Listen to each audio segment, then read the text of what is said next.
Uwiteka watanga gusinzira. Abantu babuze ibitotsi, abantu ntibakijyama, ibibabuza kuryama, ibibabuza gusinzira, mukarara mwicaye mutaraye musenga. Ni iki kikubuza gusinzira? Ni iki kikubuza ibitotsi? Uwo mugisha ufite ukubuza gusinzira ukarara wicaye, uwo mugisha numeze ute? Wawukuye kwande? Uturuka ku Uwiteka. Aheruka mu rusengero Imana itarabaha akazi, aho yabahereye akazi.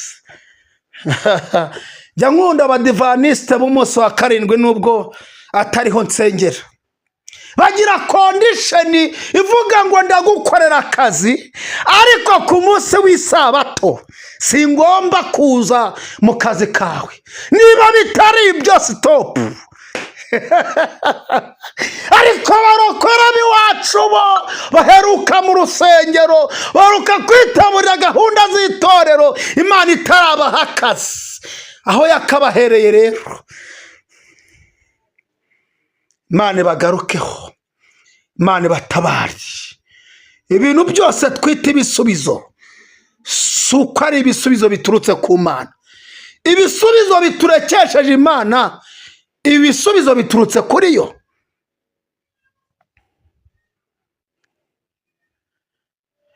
Ubutunzi bwose Imana yaguha ni ngombwa ngo ukomeze uyubahe, ugendere mu nzira zayo, uboneke muri gahunda nk'uko wazibonekagamo.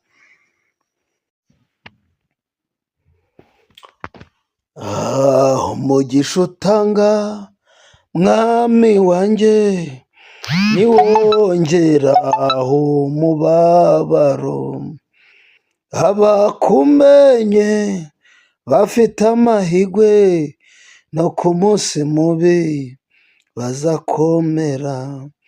Njyamye mu mahoro niyoroshe imbabazi, urukundo rwe nirwo rungose. Turagushimye mwami Imana yacu, tugushimiye kugira neza kwawe, tugushimiye ko wabanye natwe ukaturindira mu mpande zitari zimwe. Nuhabwe icyubahiro, izina ryawe nishyigwe hejuru.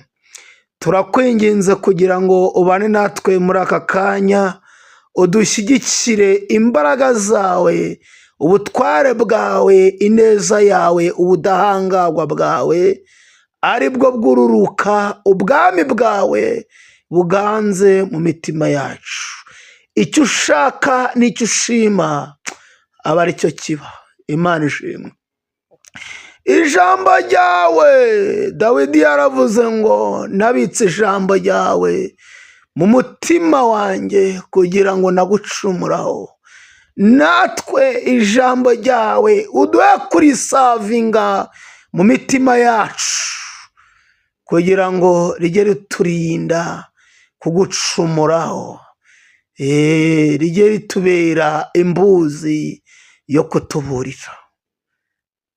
Ngaho duhe amatwi yumva, uzibure amatwi y'imitima yacu.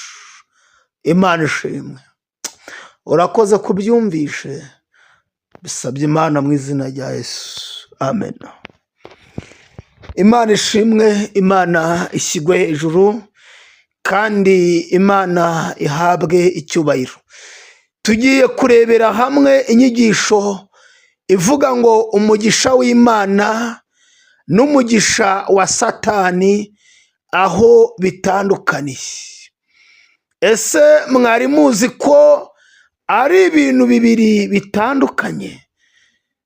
Imana ishimwe. Turasoza iyi nyigisho wamenye niba umugisha ufite ukomoka kuri Satani cyangwa ukomoka ku Mana. Imana idufashe.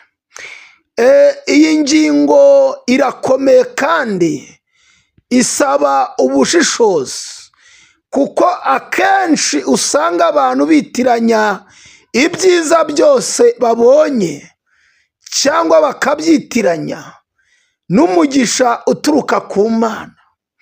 Mu busanzwe Imana itanga umugisha wungura kandi ntiyongeraho umubabaro, mu gihe Satani nawe ashobora gutanga ibisa n'umugisha ariko bifite intego yo kuyobya no gusenya. Umugisha w'Imana uturuka ku rukundo n'ubuntu bwayo, ugamije kurema amahoro cyangwa kuzana amahoro, gukura mu buryo bw'umwuka no guhesha Imana icyubahiro. Umugisha Imana itanga ugamije kuzana amahoro, gukura mu buryo bw'umwuka, kunguka mu buryo bw'umwuka, guhishurirwa no guhesha Imana icyubahiro. Imigani ibice 10 umurongo wa 22. Umugisha Imana itanga ntiyongeraho umubabaro. Imana ishimwe. Umugisha w'Imana ntabwo ugira inkurikizi, nta nubwo ubuza umuntu gusinzira cyangwa kurara ashikagurika. Turaza kubibona mu bindi bice twateguye kugira ngo turusheho kubyumva neza. Naho umugisha Satani atanga akenshi ni ikinyoma. Satani atanga ibintu by'akanya gato, urugero ubutunzi, icyubahiro, ububasha.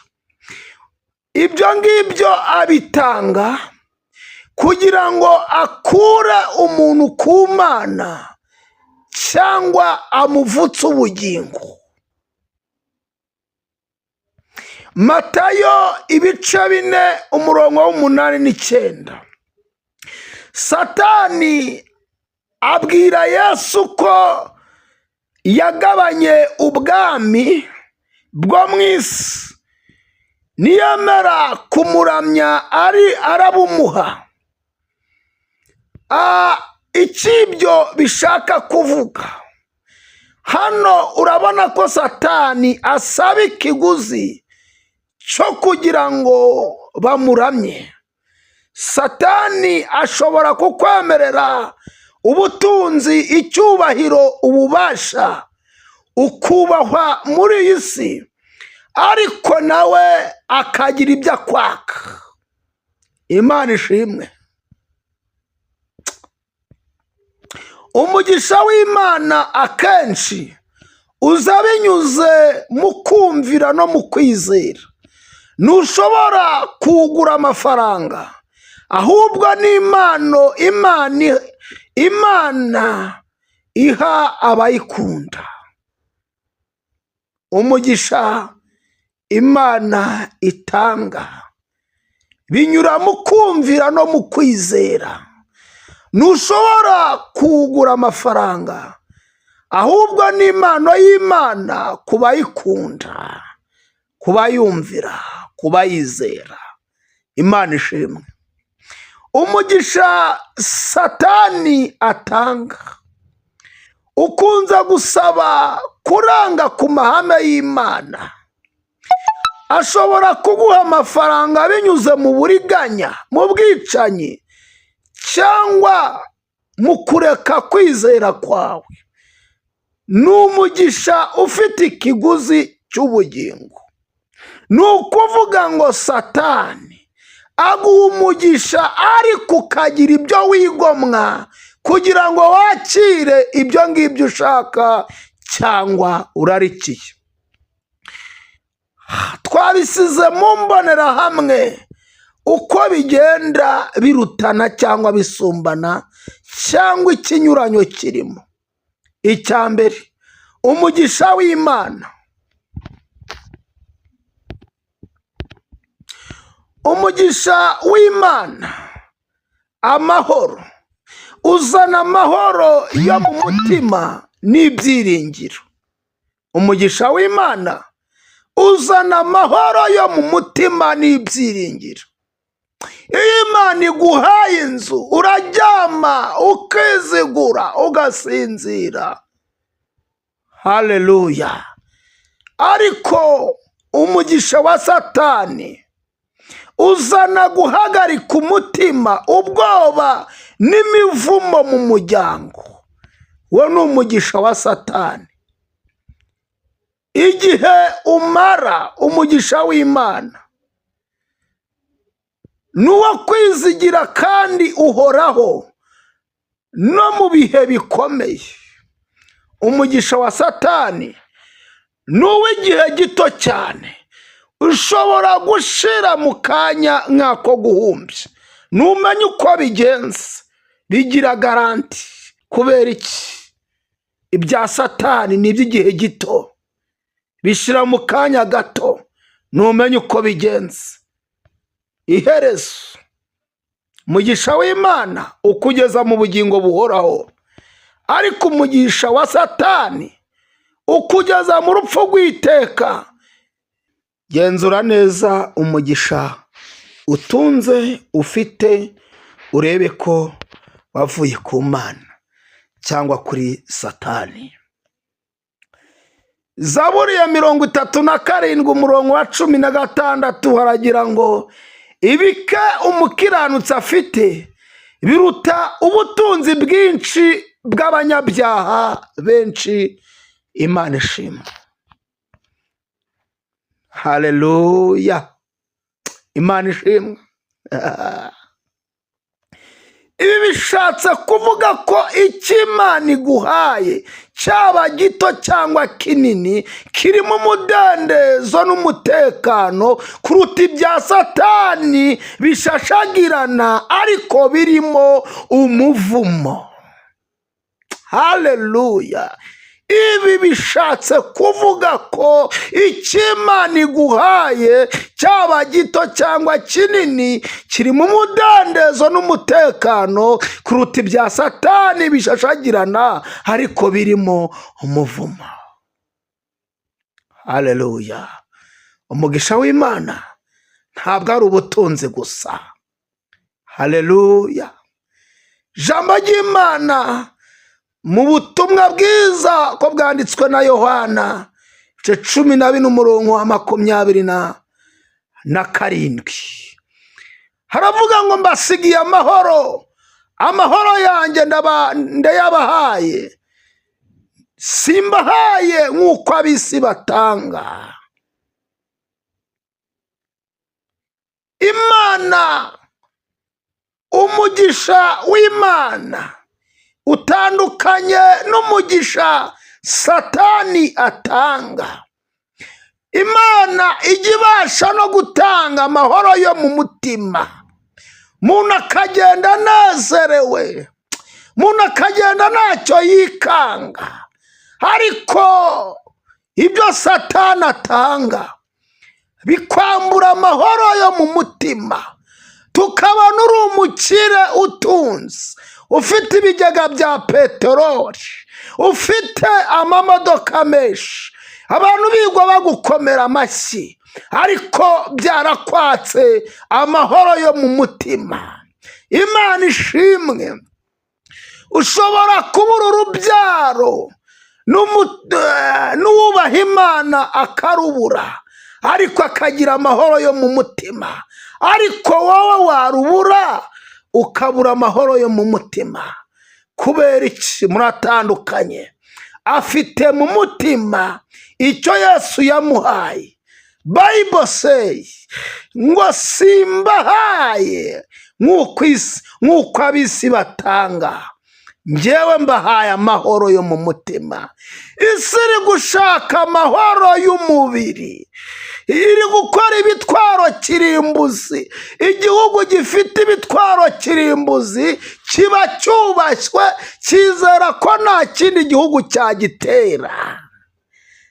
Haleluya. Ndafashijwe cyane. Amerika ni igihangaje kubera ko ifite ibitwaro kirimbuzi. Uburusiya ni igihangaje kubera ko bafite ibitwaro kirimbuzi. Ariko haleluya. Icyo babuze ni amahoro yo mu mutima.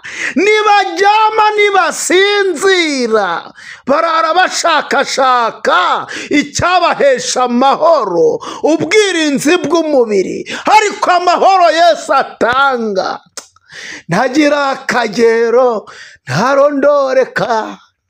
Hajya humuriza abayafite, utayata ntabwo yayakugwaho. Haleluya.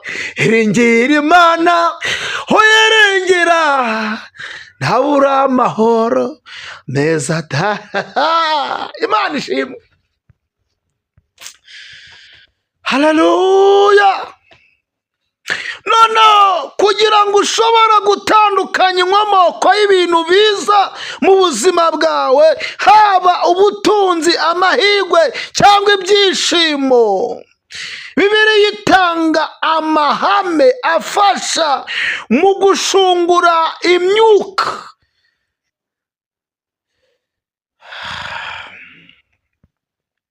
Uburyo bwa mbere bwo kumenya niba ikintu kivuye ku Mana cyangwa kuri Satani ni ukureba icyo kintu icyo kibyara mu mutima wawe no mu migenzereze yawe.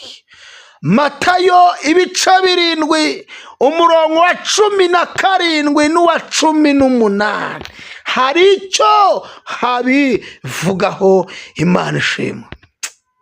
Haleluya. Haravuga ngo nuko igiti cyiza cyose cyera imbuto nziza, ariko igiti kibi cyera imbuto mbi. Igiti cyiza ntikibasha kwera imbuto mbi, kandi n'igiti kibi ntikibasha kwera imbuto nziza. Igiti cyose kitera imbuto nziza kiracibwa kikajugunywa mu muriro. Imana ihabwa icyubahiro.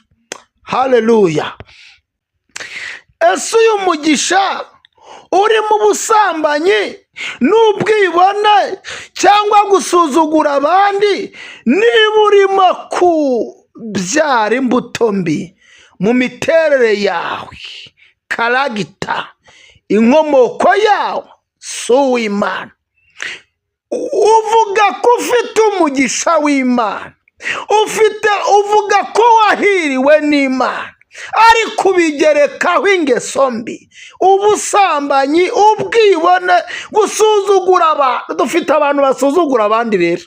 Yaba afite imodoka aho bikaba akarusho,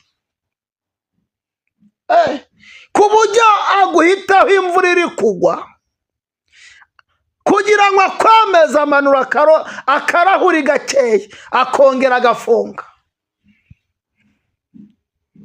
ubundi agakomeza urugendo. N'abiyita ko basenga birimo. Dore uko Bayibuli ivuze, igiti cyiza cyera imbuto nziza, igiti kibi cyera imbuto mbi. Nta giti cyiza gishobora kwera imbuto mbi, nta giti kibi gishobora kwera imbuto nziza.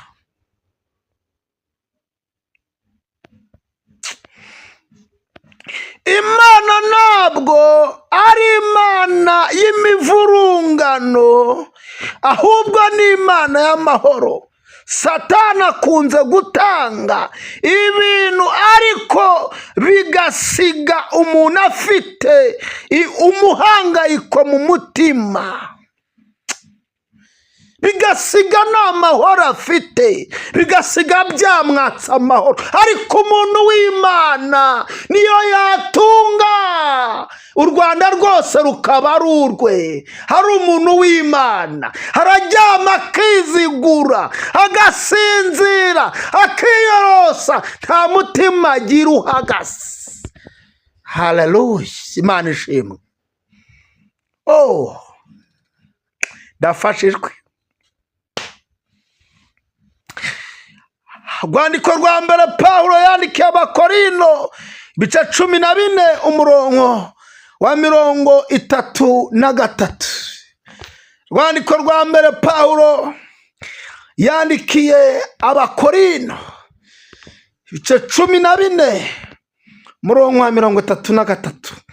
Haranditse ngo kuko Imana itari Imana y'imivurungano, ahubwo ari Imana y'amahoro, nk'uko bimaze mu matorero yose y'abera. Imana ihabwa icyubahiro. Haleluya.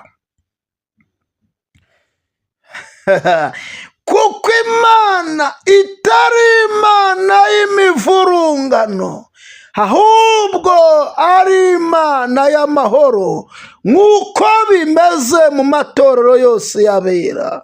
Hano mboneyeho nubwo nambikiriye gatoya, turongera dukomeza ino nyigisho, ariko nyemerera mvuga ku kintu cy'abahanuzi. Mbone kubahuguriraho.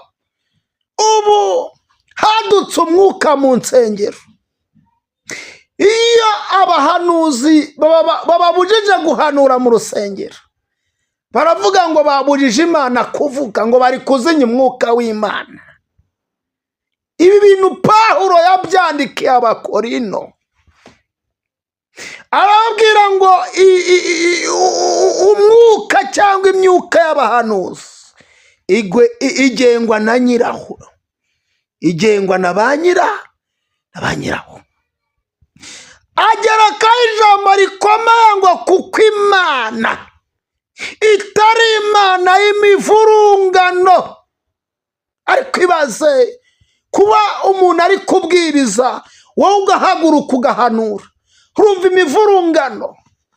Kuba abantu bari mu mwanya runaka, ugahaguruka ugahanura.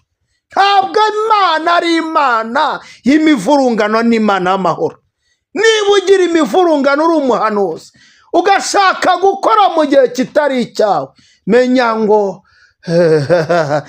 ntacyo mvuze. Reka nikomereze ku cyigisho narindiho. Zaburi y'127 umurongo wa 2 haravuga ngo bibaruhiriza ubusa kuzinduka kare, mugatinda cyane kuruhuka, mukajya umutsima w'umuruho, niko aha uwakunda ibitotsi. Haleluya. Ngo bibaruhiriza ubusa kuzinduka kare, mugatinda cyane kuruhuka, mukajya umutsima w'umuruho, niko aha uwakunda ibitotsi.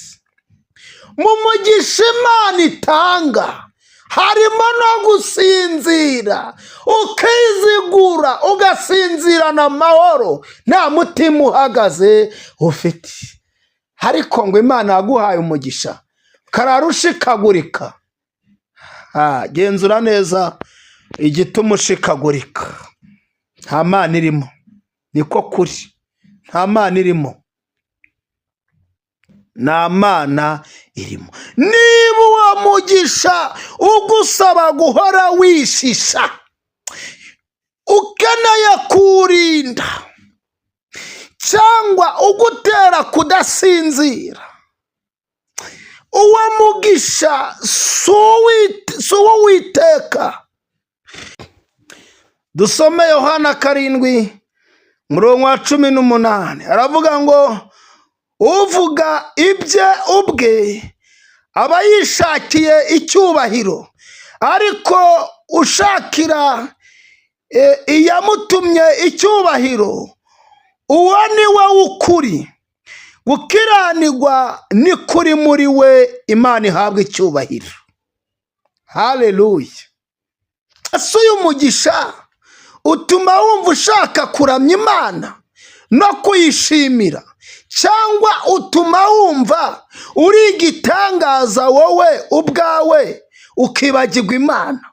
Umugisha ufite uba wumva mu mutima byaka, ushaka gushimira Imana ko yaguhaye inzu, ushaka gushimira Imana ko yaguhaye uruganda, ushaka gushimira Imana ko yaguhaye imodoka. Umugisha ufite. Haleluya. haleluya. Umugisha ufite, umugisha ufite.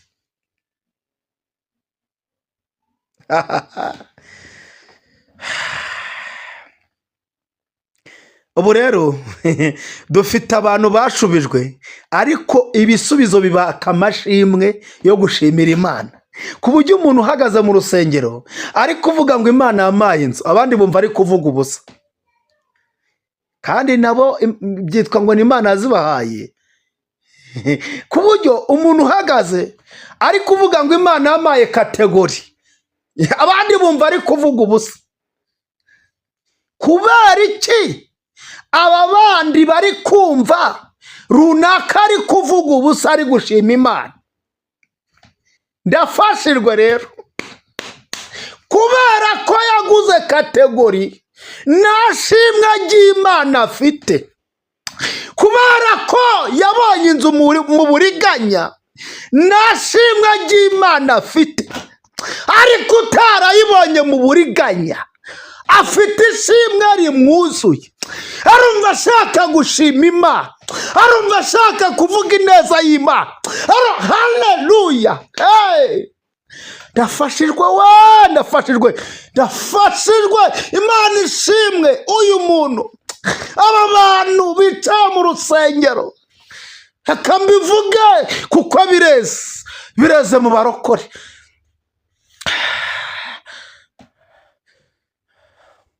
Umuntu hagaze imbere ati ndashima Imana ko yankoreye ubukwe bw'igitangaza, abandi bakinyosa akifata ku munwa, vuga ati nkuba ari kuvuga iki?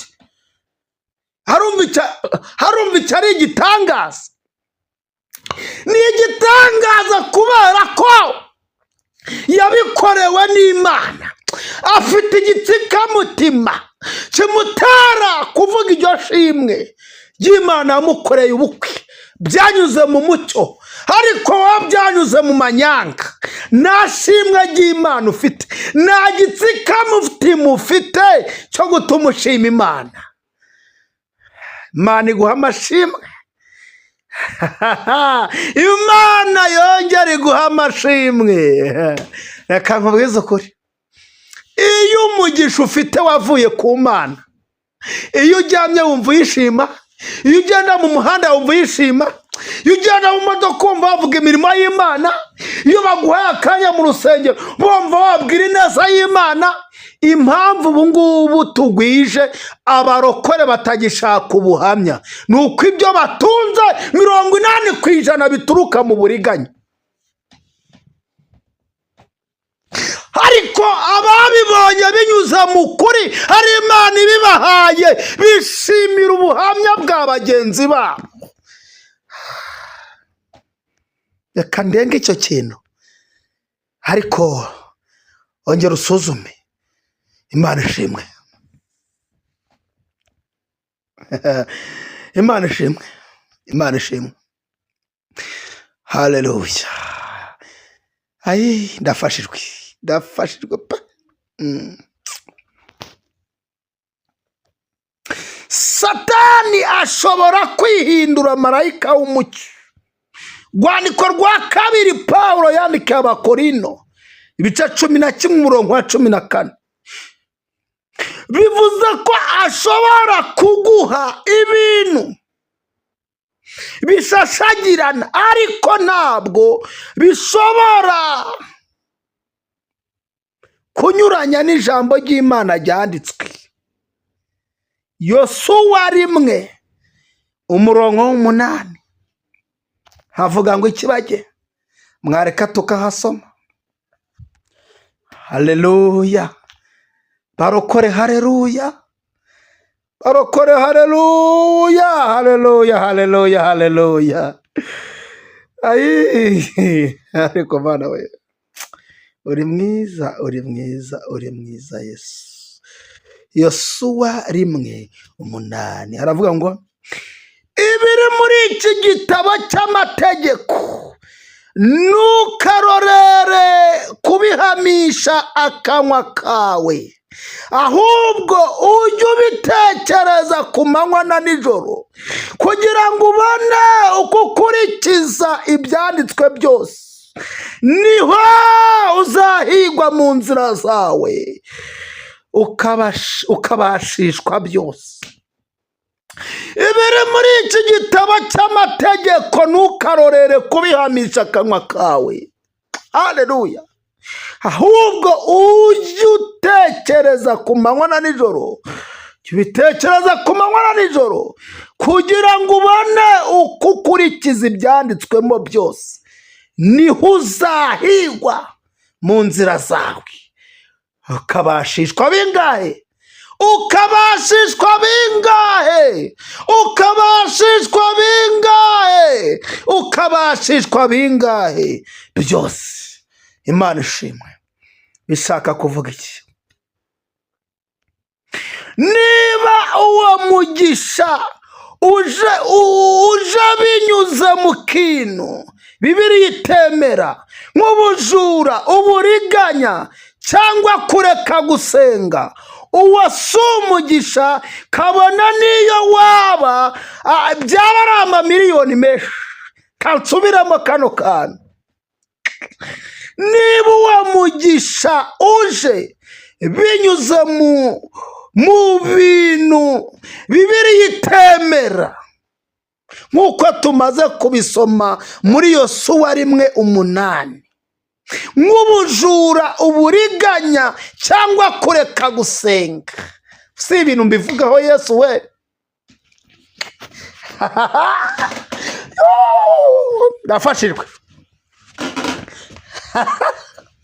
Aye, mwami Mana we, utabare we. Ndafashijwe. Dufite ikibazo gikomeye mu biyita abarokore b'iki gihe. Iyo bavuye mu butayu bamaze gusubizwa n'Imana, amasengesho baraparika.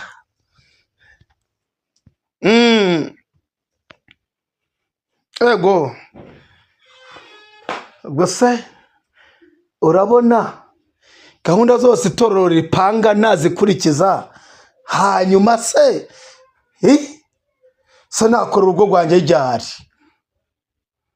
Ni ukubura ubwenge. Ose najya kurepeta mfite akazi, mbabarira cyane da.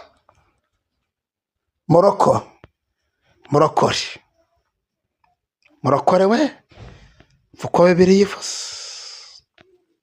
Niba uwo mugisha uje binyuze mu bintu Bibiliya itemera, nk'ubujura, uburiganya cyangwa kureka gusenga, uwo si umugisha, kabona niyo waba ari amamiliyoni menshi.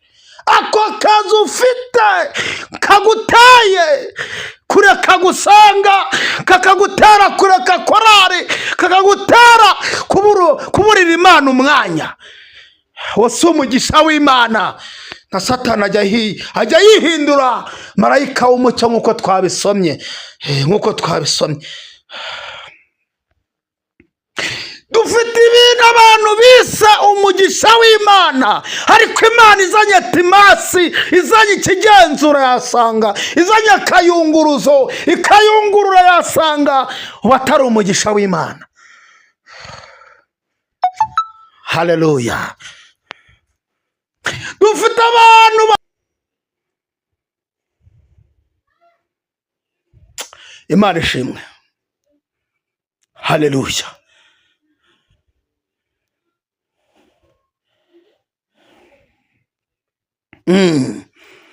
Haleluya. Yohana, rwandiko rwa mbere rwa Yohana 4:1, haravuga ngo bakundwa, nimwizere imyuka yose, ahubwo muyigerageza yuko yavuye kuki? Ku Mana. Kitondekwa, umugisha w'Imana ushobora kuza mu bintu bitagaragara, mu bigeragezo, ariko iherezo ryawo ni ryiza. Umugisha wa Satani uzana gushashagirana, sweet, ariko iherezo ryawo rirarura. nubwo bishashagirana, nubwo ari byiza, ariko amaherezo yabyo birasharira, ni urupfu, ni umuriro w'iteka. nshuti mwene data unkurikiranye, aho ufite umugisha uturuka ku Mana, aho niwaba wibwira ko uri mu nzira nziza, Imana itakikubara mu bantu ifite mu gitabo cy'ubugingo,